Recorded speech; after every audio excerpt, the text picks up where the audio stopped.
My name is Emily Carter. I am 32 years old, and I have spent more than a decade learning what it feels like to be erased by the people who were supposed to love me most. Every holiday passed with the same silence, every family photo posted without my face, every Thanksgiving chair filled by someone else while mine stayed empty. This year was no different. The invitation went out, but not to me.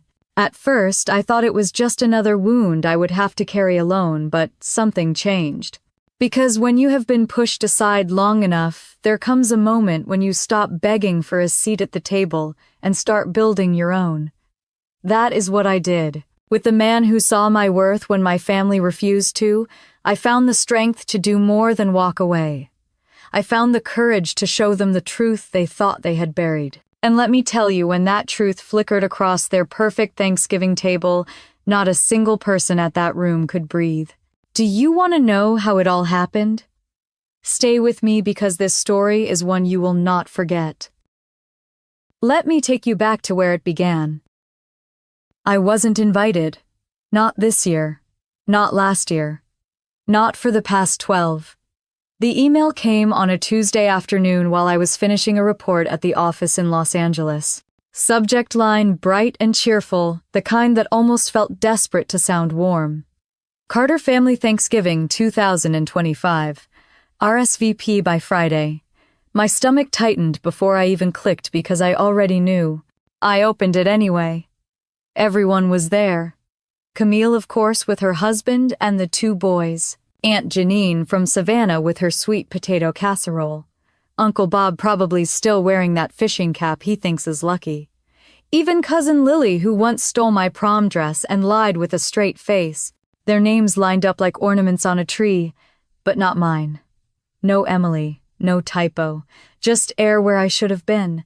I stared at the screen until the words blurred. That kind of exclusion doesn't scream at hums.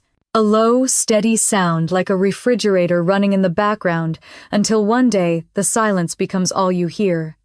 I tried to push the laptop close, but my hand froze halfway. It wasn't shock. It was the confirmation of something I had lived with for over a decade. Behind me, the glass windows of my office showed the city stretched out hazy. With afternoon Sunday, I had fought hard for this corner view, for the framed degrees on the wall, for the financial stability that meant I never had to ask anyone for help. And yet the room felt colder than the Pacific fog that sometimes rolled through. I must have gone still too long because James tapped on my door frame. He leaned in tie-loosened hair pushed back from a long day. His voice was steady, the kind that grounded me every time. "You look like you saw a ghost." I turned the laptop toward him. He walked closer, scanned the email, then looked at me with that mixture of pity and frustration he never quite managed to hide when it came to my family. "Again, 12 years," I whispered. 12 years. And they still make it sound like a family tradition I don't belong to. He pulled out the chair across from me and sat down. "Emily, at some point you have to stop chasing their approval. They have made their choice." "It is not about approval," I said, sharper than I meant to. "It is about not being erased." He studied me for a long moment, then reached for my hand. His palm was warm against mine, anchoring me. "I know it hurts. But maybe it is time to stop waiting for an invitation that will never come." Before I could answer, my phone buzzed against the desk. Aunt Janine's name flashed on the screen. I hesitated, then picked up. "Emily, honey," her voice always carried that soft drawl from Savannah.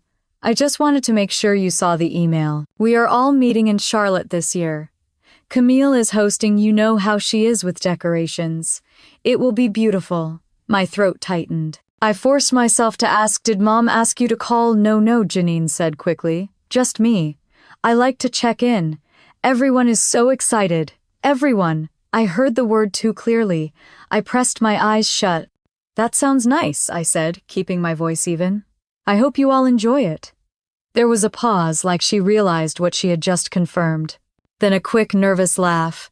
"Anyway, I will see you around, darling." When the line went dead, I sat in silence. James squeezed my hand once, but he did not say anything. He knew there was nothing to say. I leaned back in my chair, the hum of the city faint below. My family had chosen their circle and drawn it tighter every year. I was not in it. And yet, even as the familiar ache settled in my chest, a different thought began to stir, quiet but steady. If they would not see me, maybe it was time I showed them in a way they could not ignore. The cursor blinked on the empty screen of my laptop.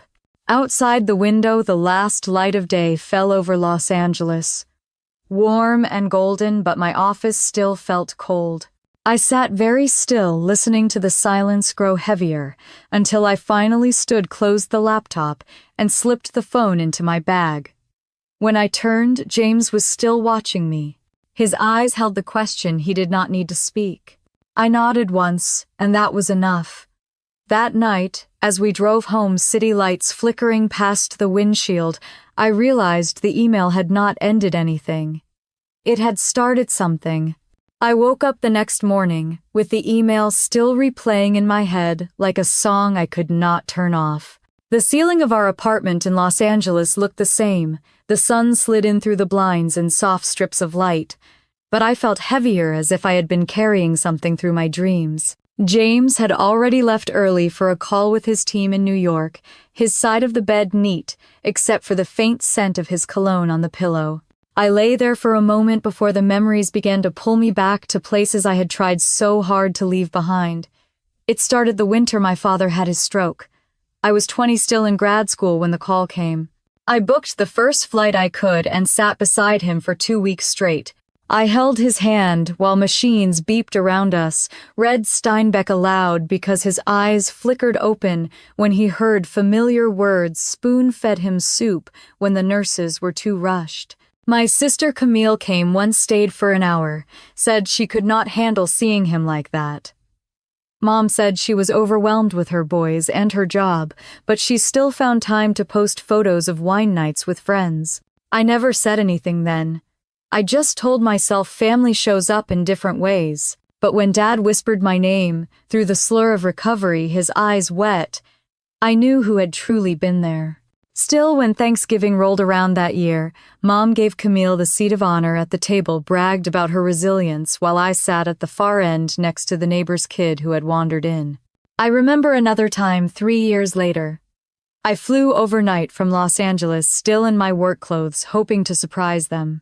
My body ached from the red-eye, but I smiled as I carried the pumpkin pie I had picked up on the way. I walked through the door and found the table already full, every seat taken.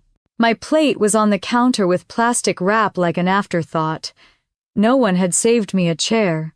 I ate standing up in the kitchen while Camille clinked glasses, and Mom said how thankful she was for a family that always pulled together.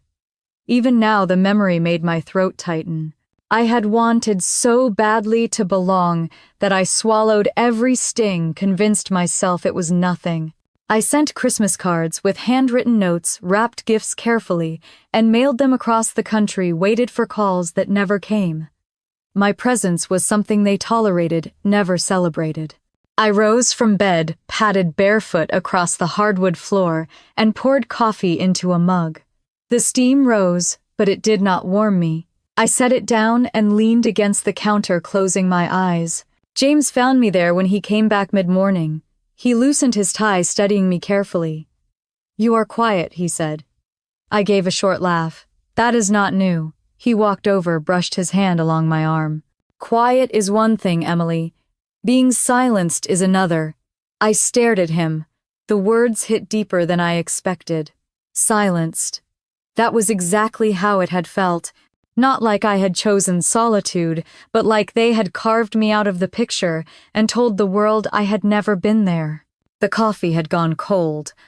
I dumped it in the sink and rinsed the mug. There were other small betrayals that added up. I remembered Mom posting a family beach photo years ago, the one I had taken. She cropped me out without even noticing. Friends from college sent me messages asking if I was still part of the family. I laughed it off, but inside it hollowed me. One Thanksgiving, Camille called from the craft store, asking me whether teal or coral napkins worked best for the table setting. I told her I was not coming that year. She chirped that it was fine, that they would save me a plate. But no one did. I pressed my hands to the counter, feeling the cool stone under my palms. My chest felt tight, my ribs straining against something that had been caged for too long. James touched my shoulder. "What do you want to do?" I did not answer right away. The truth was, I wanted to disappear from their orbit completely. But another part of me wanted them to see, even if only once, what they had done. I thought of Dad again, how he used to say I was the one who kept things lasting. That line had stayed with me long after he was gone. "Camille made things loud," he had said once with a weary smile. "You make them last." I picked up my phone and scrolled through old messages. None from Mom in the past year, except for a short happy birthday with no call. Camille had texted me only to ask if I could send money to help cover braces for her oldest. I had sent it. She had not even said thank you. The kettle whistled softly on the stove, though I had not turned it on. For a second I thought I imagined it, but then realized James had set it for tea, his way of filling silence with small comforts. He poured water into a mug and slid it toward me. I wrapped my hands around it, grateful for the heat. My reflection in the window looked pale, my eyes tired. For a moment I wondered if maybe I had truly become what they said I was: distant, too busy, too cold. Then I remembered sitting in that hospital room, Dad's hand gripping mine, his lips forming my name. I had been there. I had always been there. The apartment grew quiet again. Outside traffic hummed along Wilshire Boulevard, life, moving on as if nothing had shifted. But inside me, something had. James spoke gently, almost like he was talking to himself. Sometimes the only way to answer silence is with something louder. I turned to him, my heart pounding, though I did not yet know what louder would look like. I only knew I was done letting them erase me. The tea steamed between us, and for the first time in years, the thought of Thanksgiving did not make me shrink. It made me restless. James had a way of making everything feel steady, even when the ground under me was shifting. That evening, as we sat in the living room with the city lights glittering through the tall windows, he poured 2 glasses of wine and handed one to me. His expression was calm, but I knew him well enough to see the tension behind his eyes. "I am not going to pretend I understand what it feels like," he said softly. "But I do know that you deserve better than what they give you." I took a sip, the wine sharp against my tongue, and set the glass down. "You know what the worst part is? They make me feel like I imagined it. Like I am the problem, like I am too sensitive or too distant." James leaned back his shoulders, relaxing into the couch. "That is how people keep control, Emily, by making you question your own reality." I studied him for a long moment, the faint reflection of his face in the glass window behind him. James Whitfield was not just steady, he was built on it. He had grown up with nothing in a small town in Ohio, worked 2 jobs through college, then poured everything into the company that would later become Next Wave Systems. By the time he turned 34, he had taken it public. The headlines called him a billionaire, but he rarely talked about money. To him, success was about freedom, about never being beholden to anyone who did not see his worth. Sometimes I wondered if that was why he understood me so well. He picked up his phone, scrolled briefly, then looked back at me. "Your mother called me last spring." I blinked. "She called you?" "Yes." He hesitated, choosing his words carefully. "She asked if I could help Camille with her credit card debt. Said it would take the pressure off her boys." The heat rushed to my face. "She went to you instead of me." James's jaw tightened. I told her no, politely but firmly. I said our relationship was between you and me, not a bank she could tap. I pressed my hands together, my pulse thudding in my ears. "So they can cut me out of Thanksgiving, erase me from photos, and still think it is fine to ask for money." He reached for my hand, his thumb brushing the ridge of my knuckle. "That is what I mean. They want what you give but will not acknowledge you."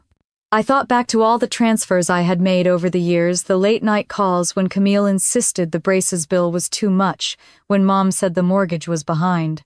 I had sent money without hesitation, believing it kept me tethered to them. Now it felt like I had been paying dues to a family that never planned to let me in. I stood and walked to the bookshelf, running my fingers along the spines until they landed on the framed photo tucked between two novels. It was from college graduation, Dad's arm around my shoulder, Mom and Camille on the other side. At first glance, it looked like a family beaming with pride. But I remembered the truth. Camille had nearly missed the ceremony, too busy with a wedding shower for a friend. Mom had smiled for the camera, but whispered after that she hoped I would not take a job too far away. The edges of the frame pressed into my hand, and I set it back down. James's voice broke the silence. "You know I would stand with you no matter what." I turned toward him, my throat tightening. "I know." He leaned forward, elbows on his knees. "Emily, we do not need them. You do not need them. But if you want to face them, if you want to make them see what they have done, I will be there." His certainty steadied me even as the ache inside me deepened. The idea of walking away was tempting, but another part of me burned for something more. Not revenge for revenge's sake, but a reckoning. The clock on the wall ticked louder in the quiet room. Outside, the city kept moving, cars flowing along Wilshire lights, blinking on in high rises. Inside, I let myself breathe out slowly. I sat back down beside him, close enough that our shoulders touched. "You really think they would listen?" He gave a short laugh without humor. "Listening is not the point. Seeing is." The words lingered between us. Seeing.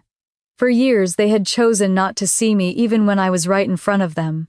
I closed my eyes for a moment and pictured Camille's smile wide and polished Mom's approving nod beside her. They had always looked like the perfect picture together.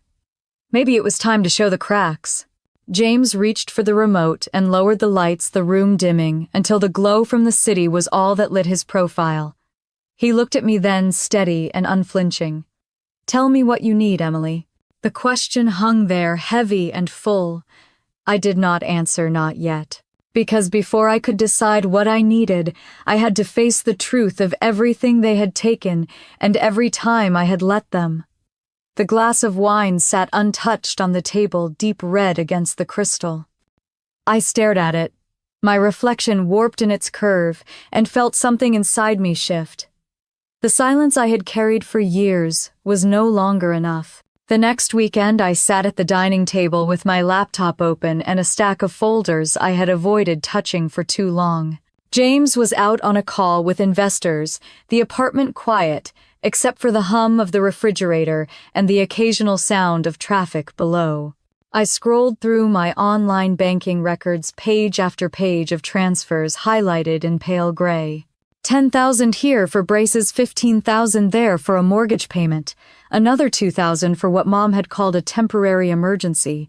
By the time I totaled everything, the number glared back at me like an accusation. $250,000. 10 years of helping, of wiring money late at night, of believing that my sacrifices would prove I belonged. I sat back in my chair, the leather creaking my chest tight, with something that felt like betrayal but also shame. I had let them use me, and they had not even thanked me. The door opened behind me, and Savannah stepped in, brushing wind from her hair. She had been my neighbor when we were kids in North Carolina, and now she worked as a paralegal in New York. She still carried that quick energy, always moving faster than the room around her. James had called her earlier in the week, knowing I needed someone who understood both family and law.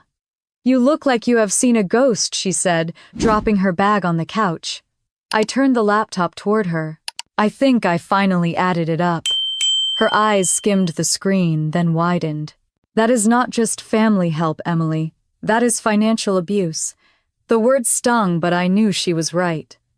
She pulled out a flash drive from her pocket and slid it into my laptop. "I thought you might want to see this." I frowned. "What is it?" She opened a folder, rows of scanned documents filling the screen. Loan applications, all bearing my name. Some dated 3 years ago, some only 6 months back. My signature curled at the bottom of each page, neat and convincing. My stomach dropped. "That is not mine." "Of course it is not, Savannah," said her voice sharp. "It is Camille's. The handwriting matches other samples I found. She forged you to secure loans she never paid back." I pressed my hand against my mouth, bile rising. Camille had not only cut me out, she had stolen from me. She had used my name, my credit, and probably assumed I would never find out. Savannah pulled out a printed sheet and laid it between us. This one went to collections. If James had not stepped in to shield your reports, it could have ruined your financial standing. My pulse thudded in my ears. James never told me. Maybe he wanted to protect you, Savannah said gently. But you deserve to know. I sank back, the room spinning. Images of Camille laughing at family dinners. Mom praising her charm came flooding back. All the while she had been stealing from me. Savannah watched me quietly, then said, "You can press charges if you want. Forgery is serious." I shook my head slowly. "Not yet." She tilted her head. "Then what do you want?" I stared at the folder still open on the screen, at my name written in a hand that was not mine. What I wanted was not a court battle, not yet. What I wanted was for them to see, to face the truth they had buried for so long. Savannah leaned forward. "Whatever you decide, I will back you, but you cannot keep this to yourself. It will eat you alive." I closed the laptop, the sound loud in the still room. I know. Later that evening, James returned. His tie was loose, his expression tired but softening when he saw me. "Did you talk with Savannah?" I nodded, though my throat felt tight. She found proof. Camille forged my signature. His jaw hardened, but he did not look surprised. I knew something like this was happening. "I just hoped you would not have to see it. You should have told me," I said quietly. He stepped closer, rested his hand on my shoulder. "I wanted to give you peace for as long as I could." I met his eyes, searching for the steadiness I always found there. "I do not want peace anymore, James. I want truth." He nodded once, as if he had expected that answer all along. "Then we will find it." The city lights outside flickered against the glass, and for the first time in years I felt the silence inside me breaking open into something sharper. Not rage exactly, but resolve. I opened the laptop again, the files glowing on the screen, each forged signature like a wound carved into my name. Savannah gathered her bag and said she would send more documentation by the end of the week.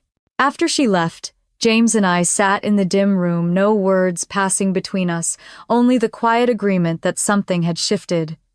The number, the signatures, the years of erasure all pressed in on me until I could hardly breathe. Yet beneath the weight, a small flame burned steady. They thought I would never see. But I had. And now there was no going back. A few nights later, Savannah called, her voice carrying that edge she always had when she was onto something. "I found something you need to hear. Meet me at my office tomorrow and bring James." The next afternoon, we drove into Midtown Manhattan, where Savannah rented a small space above a law office. The room smelled faintly of old paper and coffee stacks of files balanced on every surface. She waved us, in her eyes bright with urgency. "I dug deeper after what we uncovered last week," she said, sliding a manila folder across the desk. Inside were notarized documents, letters, and one envelope sealed in blue wax. "Your grandmother's will." My hands trembled as I picked it up. Grandma Eleanor had passed in 2018, and I had been told her estate was modest, divided evenly.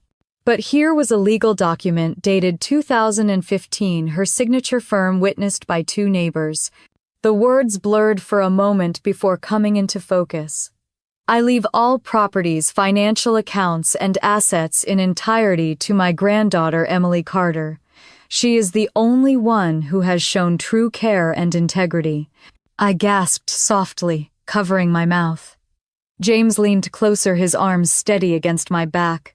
Savannah pressed play on a small recorder. A voice crackled to life, soft but strong. It was Grandma. "If anything happens to me, I want this to be known. Emily is the one who sat with me, listened, helped me with groceries when no one else bothered.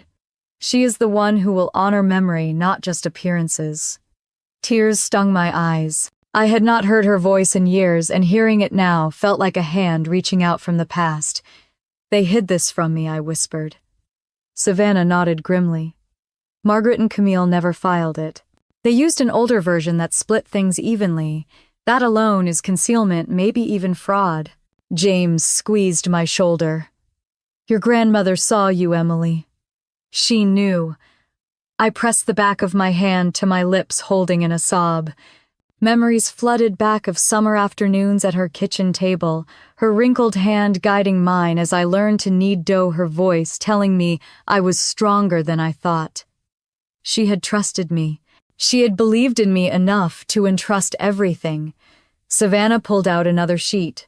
I traced the timeline. Right after Eleanor passed, Camille filed for control of the accounts. She claimed the newer will was invalid. No judge ever saw this version. I shook my head slowly, my chest aching. They erased not just me, but her wishes too. James looked at Savannah. What would happen if this went public? She folded her hands. It would cause chaos, lawsuits. The family name would be dragged into court, but it would also restore Emily's rightful inheritance. I closed the folder and pressed it against my chest. I was not even thinking about the money. What mattered was that my grandmother had chosen me. She had known I was the one they tried hardest to erase. Savannah watched me closely. You do not have to decide today, but you need to understand the weight of what you are holding. We left the office as dusk fell, the streets buzzing with early holiday crowds. I clutched the folder to me as if someone might try to snatch it away. James hailed a cab and slid in beside me, his hand resting over mine. In the dim light, he said softly, "She loved you enough to make sure her words would outlast their silence." I turned my face toward the window, watching the blur of neon and taillights.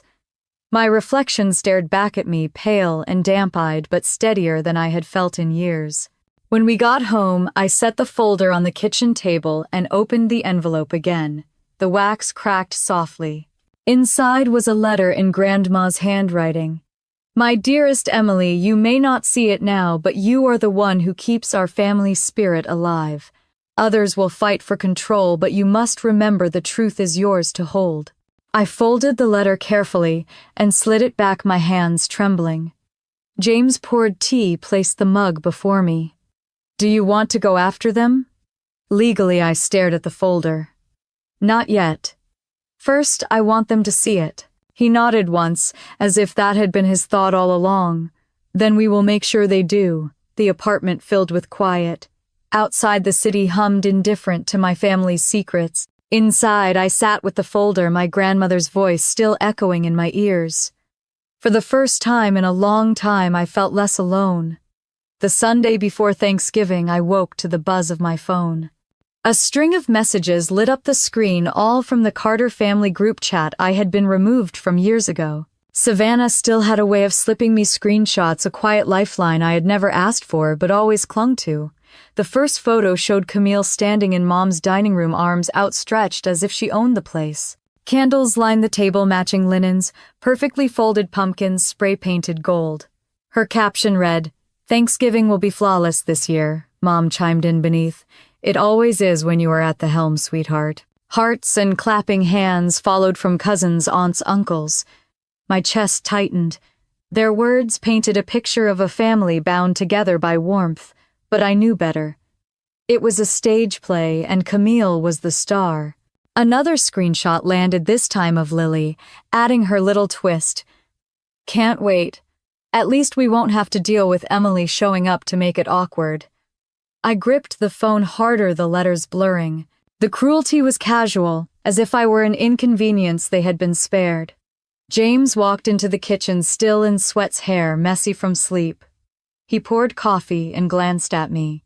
"You look like you want to throw that phone against the wall." I set it down, the screen face down on the counter. They are planning their perfect holiday. And apparently celebrating that I am not there. He slid a mug toward me, his expression unreadable. That is what they do. They rewrite the story to suit themselves. I wrapped my hands around the mug, the heat seeping into my palms. For years I had tried to fight the rewriting by being useful, by sending money, by showing up, but all it had done was give them more reasons to erase me. Later that afternoon, I stepped outside for air. The chill of November bit my cheeks, the city alive with honking horns and bundled crowds. I wandered down the block to the bookstore where Grandma used to take me when she visited. I ran my fingers across the spines of cookbooks, remembering her humming as she turned the pages, already planning which pie we would bake. The memory anchored me as I let the anger settle into something calmer, sharper. When I returned, James had set his laptop on the dining table. He had pulled up social media, scrolling through posts from my relatives. "Look at this," he said, turning the screen. Mom was tagged in a photo with her friends at a brunch. The caption read, "Margaret is so selfless, always giving, always putting family first." I let out a bitter laugh. Selfless. That was her favorite mask. James leaned back. "They have built a narrative where you are the problem, and everyone applauds it." "The truth is louder," I said quietly. That evening I called Savannah. Her voice came through steady. "I just saw the screenshots." "Are you okay?" I took a breath. "I am tired of being written out of the story."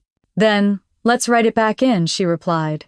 We talked for nearly an hour, planning without naming it planning. She promised to keep tracking the chat to gather more proof of what they said behind closed doors. Before hanging up, she added, "The more they show who they really are, the easier it will be for you to show the world." I ended the call and stood at the window watching the lights blink across Los Angeles. Down below, a couple walked hand in hand, laughing into the night. I wondered if they knew what it was like to be erased by the very people meant to hold you closest. James came up behind me, slipping his arms around my waist. He rested his chin on my shoulder. "What did she say? That they are writing their own version of me, and we are going to let them?" He frowned. "Let them?" I turned slightly enough to see his reflection in the glass. "Because when the time comes, we will hold up the real version." The words felt heavy, but they gave me a strange peace. For the first time, I was not scrambling to fix or prove. I was waiting, letting their own actions build the case against them. The following morning, another notification buzzed. Camille had posted a boomerang of herself hanging garlands in Mom's living room, her caption filled with gratitude and light. The comments rolled in. People admired her spirit, her commitment, her ability to hold the family together. And there, tucked among the hearts and praises, was Mom's reply. "You are the glue that keeps us whole." I stared at those words until my vision blurred, then I put the phone down. I walked into the bedroom where James was getting ready for a meeting. He looked up at me, tie half nodded. "They called her the glue," I said. He raised an eyebrow. "Funny. Glue usually holds everything together by covering up the cracks." The remark made me laugh despite myself, the sound sharp and unexpected. For a moment it eased the heaviness in my chest. When he left for his meeting, I sat alone in the quiet apartment. The folder with Grandma's will still rested on the table, the letter folded neatly inside. I opened it again, tracing the curves of her handwriting. "You must remember the truth is yours to hold."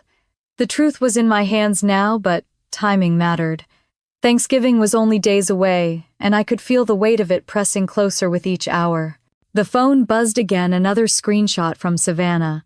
This one showed Camille bragging about the playlist she had made for dinner, insisting it would be the best Thanksgiving yet.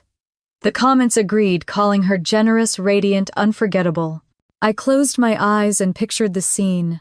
A long table dressed in gold candles, flickering, Camille at the head, Mom at her side, the family leaning in close as if nothing had ever been broken. Their laughter would rise, but underneath it, there would be a silence shaped like me. I folded the letter back into the envelope and slid it under the folder. The silence had lasted long enough. 2 nights later, we sat around Savannah's desk with files spread out like pieces of a puzzle. The city outside her office windows was alive with the kind of November wind that whipped down the avenues, rattling the glass. James leaned against the edge of the desk, his sleeves rolled, his focus steady. Savannah tapped her pen against the folder, her eyes sharp. "We have everything we need," she said. "Transfers, forged documents, your grandmother's will. But if you want them to actually face it, you need more than paper. You need impact." I rubbed my temples, the weight of it all pressing heavy. I do not want to drag this into a courtroom yet. I want them to see it with their own eyes in front of each other. James straightened his gaze, meeting mine. Then we show them. Savannah looked between us. What do you mean? James pulled his laptop closer, typing quickly. We can arrange for the evidence to play during dinner. The house is wired for Wi-Fi, and with the right setup, we can trigger a presentation remotely. My heart thudded. You mean during Thanksgiving exactly? He glanced up at me. They want a flawless holiday. Let them choke on the truth instead. For a moment the thought stole my breath. I pictured them sitting at that long table, candles lit, food steaming, laughter bubbling, and then the screen flickering on, their secrets rolling out one by one. Savannah leaned back in her chair. It is risky. If it fails, they will bury you even deeper. James shook his head. Not if I handle it. We spent hours sketching it out. Savannah compiled the files, labeling each clip and screenshot. First, the bank transfers showing every dollar I had sent, then the loan documents with Camille's forged signature. Finally, the video and letter from Grandma Eleanor, her voice clear and certain. I sat quietly while they worked, my hands gripping the armrests of the chair. Every so often, James would glance at me, as if checking to make sure I had not changed my mind. I had not. At midnight, Savannah stood and stretched. I will clean everything up and send it to you tonight. Just promise me you are ready.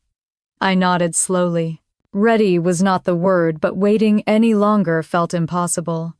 Back at our apartment, James set the equipment on the dining table. A compact router, a small device disguised as a speaker, wires coiled neatly. He looked like a man preparing for battle. What if they just laugh it off? I asked quietly. What if they twist it like they always do? James clipped a wire into place and met my eyes. Then let them. But this time it will not be your word against theirs. It will be their own voices, their own handwriting, their own lies. I wrapped my arms around myself, pacing the room. The thought of Mom's face when she heard Grandma's voice again made my chest ache. The thought of Camille, cornered by her own forgeries, made my hands tremble. James stepped behind me, resting his hands on my shoulders. You are not doing this alone. I am right here. The hum of the city outside filled the silence that followed. I turned, pressed my forehead against his chest, and let myself breathe. The next day, Savannah called with one last update. I traced the chat logs, she said. Camille and your mother think you are completely out of the picture. They are not worried about you at all. Good, James replied on speaker. Then they will never see it coming.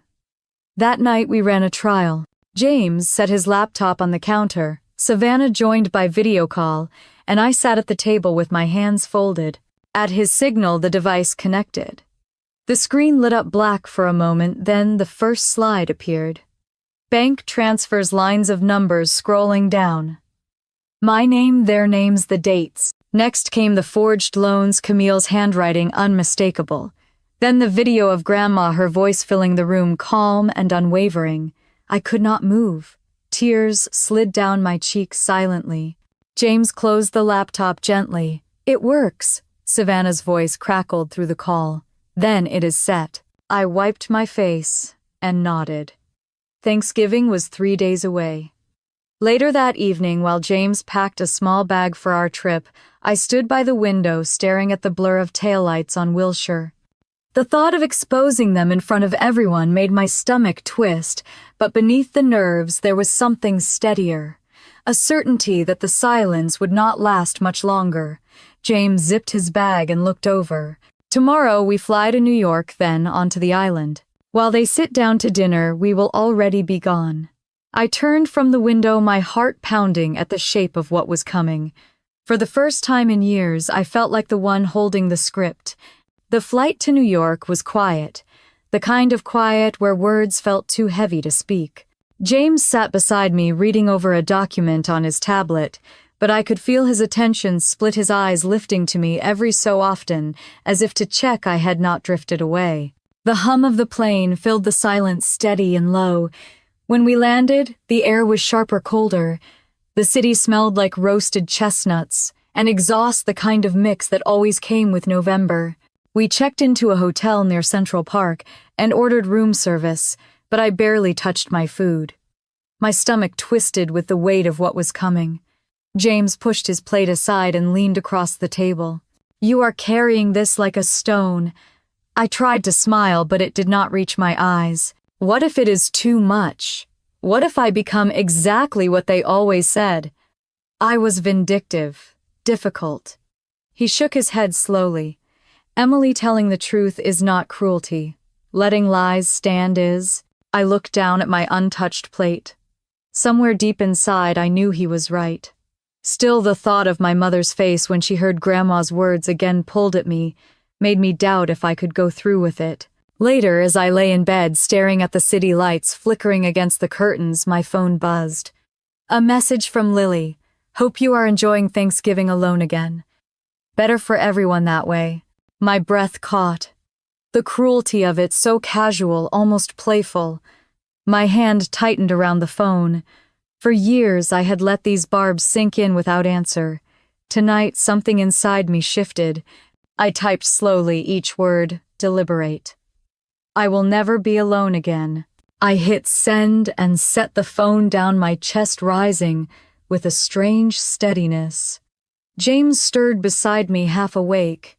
"Everything all right?" I whispered. "Yes. For once I think it is." The next morning we walked through the park. The trees were nearly bare leaves scattered across the paths like brittle reminders of time passing. James bought us coffee from a cart, the steam curling into the cold air. We sat on a bench watching joggers and bundled couples pass by. "Do you ever think about what happens after?" I asked. "After they know," he sipped his coffee, considering. "They will rage, they will deny, maybe even try to smear you, but eventually the noise dies down, and what is left will be the truth." His certainty calmed me more than the coffee warming my hands. That afternoon, Savannah called. She had checked the connections again, tested the timing. Everything was ready. She sounded almost too calm, like a surgeon about to make the first cut. I thanked her, my voice steady, though my hands trembled. She paused before hanging up. "Emily, remember this. You are not attacking them. You are reclaiming yourself." After the call, I walked to the window. The city stretched wide, cold wind pushing at the glass. Down on the street, a woman tugged her grandson's hand, pointing toward the holiday display in a store window. His laughter drifted faintly even up here. For a moment, I ached for something simple, something like that. But life had never given me simple, only choices. And this one had already been made. That evening, James laid out our passports and the tickets for the flight to the island. The envelope sat on the dresser, crisp and white. Seeing them there made it real. "Are you scared?" I asked quietly. He looked up, his eyes steady on mine. "Only if you are." I shook my head. "Not scared. Just waiting." The hotel room filled with silence again. Not the heavy kind this time, but a pause before something inevitable. I set the passports back in their place and drew the curtains closed. Tomorrow, everything would shift, and there was no undoing it. Thanksgiving Day dawned gray in New York, the kind of morning where the clouds hang low and the air smells faintly of snow even when none falls. James and I checked out of the hotel with only 2 bags, his hand steady at the small of my back. As the car pulled away toward the airport, my phone buzzed once more. Savannah's message lit the screen. "It is time." Somewhere, hundreds of miles south, my family was gathering around the table, Camille fussing with candles, Mom adjusting the china. I pictured the room I knew so well, the walls washed in soft yellow, the sideboard lined with framed photographs. It had been years since I last stepped inside, but I could still feel the grooves in the dining chairs under my hands. James sat beside me, phone balanced in his palm. At exactly 3 o'clock, he tapped the screen. The program launched, seamless, silent. We watched the small device icon blink, green confirmation that the connection held. I closed my eyes, imagining the moment the screen flickered to life above their perfect table. It would have started small, a static hum, the lights dimming slightly. Then the television on the far wall powering on. At first, maybe they thought it was an accident, one of the kids grabbing a remote. But then the first slide appeared. Bank transfers, neat lines of black text scrolling down the screen. My name, their names, the dates, the amounts. 10,000 for braces, 15 for a mortgage, another 5 for bills. The room would have gone quiet. Forks paused midair, the clatter of cutlery silence. Camille's voice likely broke the hush, first sharp and dismissive. Some mistake. A glitch. But then came the second file. Loan documents filled the screen, my name printed at the top, my signature below. But I had never signed them. The handwriting was hers. The loops of the letters, the way she crossed her T's, identical to the note she used to leave on the refrigerator. I imagined Mom's voice rising brittle and tight. Camille, what is this? And Camille scrambling her face, flushing, her charm slipping. She might have stammered, accused me of forging the proof myself, twisting the truth to make her look guilty. But the room would not have believed her so easily this time. The third file played then. A video, grainy but clear. Grandma Eleanor sitting on her porch, wrapped in a shawl, her eyes tired but steady. Her voice carried through the speakers, soft yet resolute. I want Emily to have everything. She is the one who came when no one else did. She is the one who makes things last. The silence after those words must have been suffocating. Mom clutching her glass too tightly. Camille's sons glancing nervously around, too young to understand the weight but old enough to feel the tension. James tapped another key on his phone, and the final piece rolled, the letter, scanned in full, Grandma's handwriting, unmistakable. My dearest Emily, the truth is yours to hold. I pictured the faces, then pale, under the candlelight, every lie they had built, unraveling thread by thread. Back in the car, I opened my eyes, heart hammering, though I was miles away. James set the phone down and reached for my hand. It is done. For a moment I could not speak. I imagined the room again, the screen gone dark now, the silence stretched long. Someone might have tried to laugh it off, but no one could erase what they had just seen. As the car sped toward the airport, I turned my face toward the window. The city blurred by gray and gold people, bustling, unaware of the storm that had just broken hundreds of miles south. When we reached the terminal, James squeezed my hand once more. They know now, Emily, and nothing will ever be the same. I carried the weight of that truth with me as we walked through security, the noise of the airport swelling around us. My phone buzzed again, a string of missed calls lighting the screen names I knew by heart. I silenced it, slipped it back into my bag, and kept walking. The phone calls kept stacking up until the screen looked like it was glowing red. I saw Mom's name appear, then vanish, then Camille's, then Lily's, each one leaving a voicemail I did not open. Somewhere back in Charlotte, the dinner table must have been unraveling. I could picture it too clearly, the perfect centerpiece knocked askew, candles burning low while their voices rose. Savannah texted me instead of calling. It is chaos. Camille is screaming at your mom. Lily is crying. Half the family has walked out. I showed James the message. He only gave a single nod as if he had expected nothing less. On the plane headed south, I let my eyes close and pictured them, the family who had told the world for years that I was distant, cold, the difficult one. Now their voices must have tangled over each other, each trying to rewrite the truth again, but failing because the evidence was right there on the screen. When we landed for our connection, I stepped aside into a quiet corner of the terminal and finally pressed play on one of the voicemails. Mom's voice spilled through, brittle and trembling. Emily, what have you done? You embarrassed us in front of everyone. We could have handled this privately. I ended the message before it finished, my chest tightening, but not in guilt. For once I felt only clarity. James joined me, coffee cups in hand. They are scrambling, he said, passing one to me. That means it worked. I took a long sip, the bitter heat steadying me. Camille's number lit my phone again. I pressed decline. Another text buzzed through, this time from Savannah. She added a detail. Your Uncle Robert stood up and said out loud, maybe Emily was right all along. For a moment I froze, staring at the words. Out of everyone, he had been the least likely to speak up. The quiet fisherman, always shrugging away from drama. Yet he had said it. My throat tightened. We boarded the second flight and settled into our seats. As the plane lifted off, my phone vibrated once more with a long message from Camille. I braced myself and opened it. "You are cruel, Emily. You ruined Thanksgiving for everyone. You have always been jealous of me. Grandma trusted me, not you. Everyone knows you twisted this." I read it twice, then passed the phone to James. His eyes skimmed the lines before he set it face down on the tray table.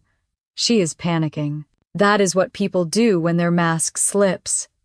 I stared out the window at the fading horizon. The clouds below glowed with the last of the sun's soft orange bleeding into gray. For years I had wished Camille would simply see me, would treat me like a sister. Now all I saw was her fear. Somewhere over the ocean, while the plane hummed steady, I thought about the years of silence, the empty chairs, the cropped photos. None of that had broken me. What had nearly undone me was the gaslighting, the insistence that I was the one who had left, that I had abandoned them. Tonight that narrative had cracked wide open. When we landed, I powered my phone back on. Dozens more notifications waited, but one stood out. A voicemail from Margaret, again shorter this time. Her voice sounded small, the words faint. "Emily, I never wanted it like this. I did not play it again." I simply slipped the phone into my bag and followed James through the terminal. His hand brushed mine, grounding me in the swirl of strangers rushing by. Outside, the night air was warm, heavy with salt from the sea nearby. A driver held a sign with James's name. We climbed into the back seat, the dark water stretching out beyond the highway. James leaned back, eyes half closed. "Tomorrow we leave all of it behind," he said. I looked out at the ocean, my reflection faint in the glass, and felt a weight lift. The storm behind us was still raging, but I was no longer inside it. The tide was shifting, carrying me somewhere they could not reach. The morning light spilled across the tarmac as we boarded the small jet waiting for us. The hum of its engines carried a different kind of anticipation. Not the dread of another family holiday, but the promise of something untouched. James rested his hand against the small of my back as we climbed the steps, his presence steady, grounding. Inside, the cabin was quiet, the leather seats soft, the air cool with the faint scent of citrus. As we lifted off, the coastline of Florida faded beneath us, the waves glinting in the distance. I pressed my forehead lightly to the glass, watching the horizon stretch wide and endless. For years, my world had felt small, bound by family obligations and silences I could never break. Now the sky itself seemed to open. James poured us 2 glasses of water and set one beside me. He watched me for a moment, then said, "I bought the island last year." I turned, startled. "You bought it?" He nodded, his mouth curving into a small smile. "I wanted a place no one could touch us. I kept it quiet until the right time." The words sank in slowly. He had thought ahead long before the cracks of my family became this earthquake. It was not an escape planned overnight. It was trust, belief that I would one day need a sanctuary of my own. My throat tightened as I whispered. "You knew. I knew you deserved better," he said simply. The rest of the flight passed in silence, the kind that felt gentle rather than heavy. I drifted in and out of thought, images of Charlotte's dining room flashing against the vast calm of the sea below. When we landed, the air wrapped around me like warm silk, carrying the scent of salt and hibiscus. The island lay ahead, turquoise water, kissing its shore palms, swaying as if welcoming us. A small dock stretched into the bay where a boat waited to carry us across the last stretch. As we approached, the villa, white stone walls gleamed in the sunday, the windows open to the ocean, the rooms airy and filled with light. I stepped inside, the echo of my footsteps soft against the polished floors, and felt something shift deep inside me. This was not borrowed space, not a chair begrudgingly saved, not a corner of someone else's table. It was mine to belong in. James carried our bags to the master suite, then returned holding a small velvet box. He paused in the doorway, the surf whispering behind him, his eyes steady on mine. "I know I asked once before," he said quietly, "but I want to ask again.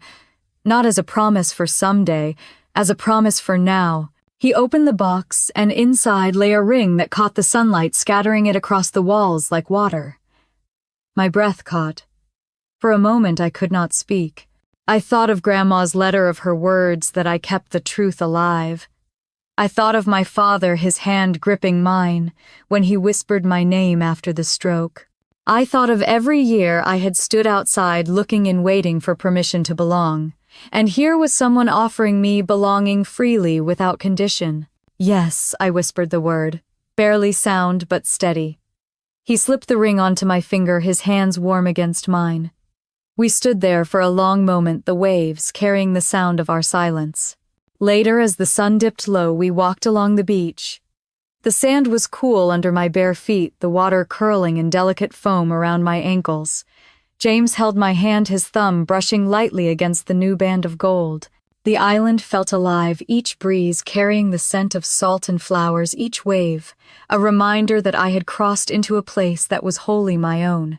We returned to the villa and opened the balcony doors wide. The night air swept in warm and gentle, carrying the hum of cicadas. I placed the small pearl necklace Grandma had left me on the dresser, setting it where the moonlight caught its sheen. "This is where she belongs too," I said softly. James looked at me with quiet understanding. She would be proud. The room filled with stillness, but not the kind that haunted me for years. This silence was clean, waiting, full of possibility. I turned off the lamp, the sound of the ocean folding around us, and let the darkness settle steady as breath. The morning sun spilled across the balcony, painting the water in streaks of gold and silver. I woke with the sound of waves pressing gently against the shore, steady and calm like a heartbeat. For the first time in years, I did not wake with a knot in my chest. The phone on the nightstand buzzed with more missed calls, but I did not reach for it. I let it sit there silent and unanswered, while I wrapped myself in the quiet of the island. James was already in the kitchen, barefoot, humming under his breath as he sliced fruit. He looked up when I walked in, his smile easy. "You slept," he said, like it was a small victory. I poured myself coffee, breathing in its warmth, and joined him at the table. The ring on my finger caught the light, still new and strange, yet it felt like it had always belonged there. Later, I wandered outside with my mug and walked along the sand. The wind carried the scent of salt and hibiscus, the air wrapping around me like a soft shawl. I thought about Charlotte, about the dining room, that must have felt smaller after the truth spilled into it. I thought about Camille's voice breaking Mom's silence, the way the family had shifted in an instant. But I did not ache for their approval anymore. That need had slipped away. I knelt in the sand and pulled the small pearl necklace from my pocket, the one Grandma had left me. I pressed it into the earth just enough for the sun to catch its sheen, then let it rest against my palm. She had always believed I would carry her truth, and now I had. James joined me, slipping his hand into mine. "You look lighter," he said quietly. "I am," I answered. We spent the day walking the shoreline, swimming in the clear water, sharing a meal on the veranda as the sun dipped low. It felt like a different life, but it was mine. That night, as the waves curled against the shore and the stars sharpened in the sky, I sat on the porch and let the memories come. All the years of being left out of cropped photos, of saved plates that never appeared. For so long, those wounds had defined me. Now they were only shadows fading behind the brightness of what I had chosen instead. My phone buzzed again. This time I picked it up not to answer but to listen. Margaret's voice filled the voicemail, tired, almost fragile. "Emily, I do not know how to fix this. I never thought it would end this way." I closed my eyes. She had made her choice. They all had. I deleted the message, set the phone face down, and leaned back in my chair. The ocean hummed steady, and for once I felt steady too. James stepped out with 2 glasses of wine, handed me one, and settled into the chair beside mine. We clinked them together gently. "Two beginnings," he said. "Two endings," I added. And both felt true. The island wind moved through the palms, the chimes of the veranda tinkling softly. I thought of Grandma's words, "The truth is yours to hold," and realized I had finally done it. For years I thought revenge meant fire, meant destruction, But sitting there, the ocean stretching wide and endless, I understood it was simpler. Revenge was truth spoken aloud. Revenge was choosing peace for myself when they tried to deny it. I lifted my glass, the stars reflected in its surface, and let the silence settle around us. If you have ever been left out of the table where you thought you belonged, if you have ever carried the weight of silence pressed against your name, know this: you are not alone. Share your story in the comments or even just a word so that none of us have to carry that silence by ourselves. And if this story touched something in you, stay with me here. There are more truths to tell and more silences waiting to be broken.